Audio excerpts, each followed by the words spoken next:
So we're back on the 6.6. So we've got the arms on. We've made these out of stainless steel.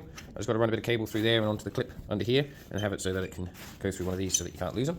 And then I've got these bits of threaded bar because I need it to lock nut it. And then this wiggles in here so it can still pivot. But this nut is wedged in here, so unless that does a complete rotation, it's never going to come out there.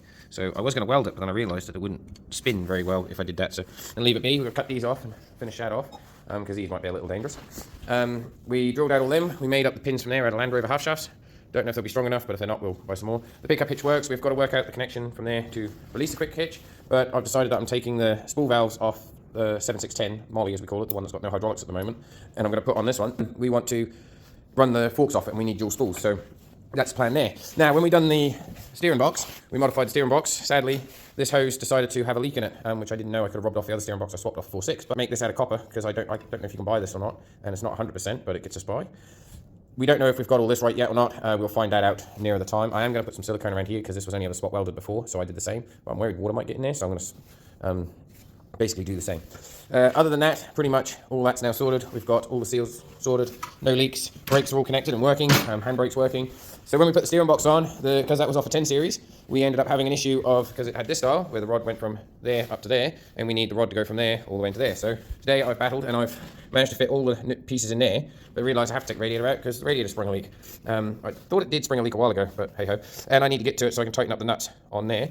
We've got a problem with the rods that we got. Now, I'm not complaining. I'm very grateful for the chap that gave them to me. This is better than what I had.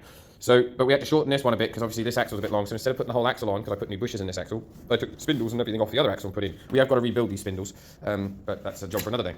Now, because we've got issues there, one of the rods that we've got has got no ball in the end of it, which is a bit of an issue. These are, some of them's in pretty poor state of repair, but it will make it work. But I'm going to cut the end off this one.